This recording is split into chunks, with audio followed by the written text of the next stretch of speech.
Masalah di tempat kerja. Banyak faktor perlu dikenal pasti sebelum tuding jari kepada orang lain. Sebutlah apa jua jenis pekerjaan, semuanya ada tekanan dan isu tersendiri. Sama ada diri kita yang bermasalah, rekan sekerja yang hanya mahu menyelamatkan posisi masing-masing, atau majikan yang sering memberi tekanan dianggap sebagai Allah bisa tegal biasa dalam dunia pekerjaan. Tidak kiralah sama ada bekerja dalam sektor apa sekalipun, tidak semuanya indah pada pandangan mata. Mungkin ada rekan kita yang berpangkat besar, punya pengaruh dan kroni tetapi tidak dihormati pekerja bawahannya.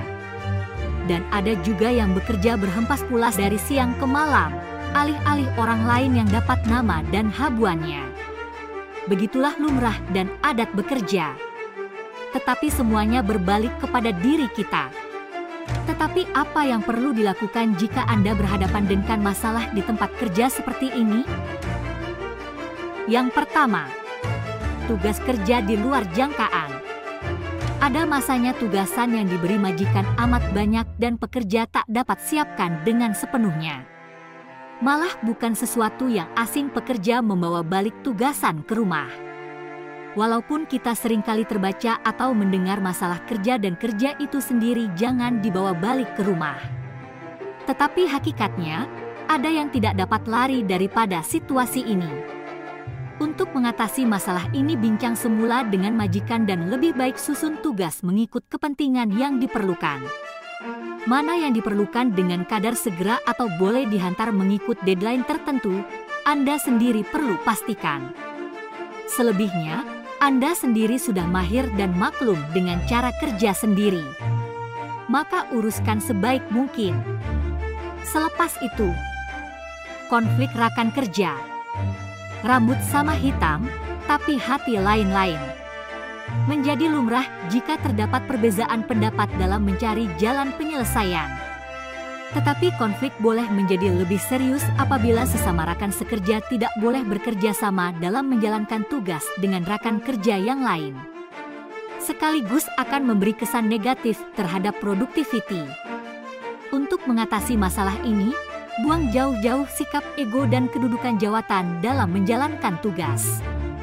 Pikirkan rasional dan cari solusi untuk memudahkan kerja semua pihak, agar tugasan yang diberi majikan dapat diselesaikan sebaik mungkin.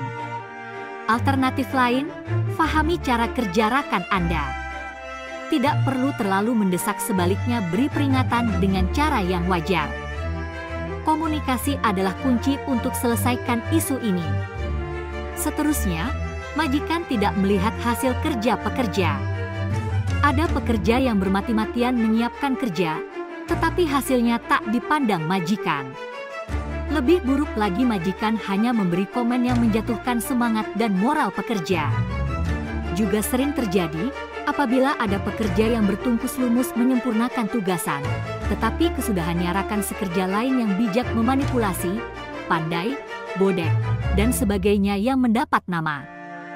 Dan tidak keterlaluan, daripada perasaan tidak puas hati wujud pula hasad dengki antara rekan sekerja. Untuk mengatasi masalah ini, majikan perlu menjaga hubungan baik dengan pekerja, dan dalam masa sama menjaga hati pekerja supaya pekerja terus kekal aktif dalam tugas yang dipegang. Beri kepercayaan kepada pekerja dan apabila mereka berjaya menyempurnakannya, berilah penghargaan selayaknya. Jangan pula berpihak kepada pekerja yang disukai sahaja, sebaliknya beri layanan sama rata dan adil terhadap semua. Itu sahaja daripada Expert Manpower Media. Nantikan video menarik selanjutnya dari kami. Jangan lupa subscribe, follow dan share.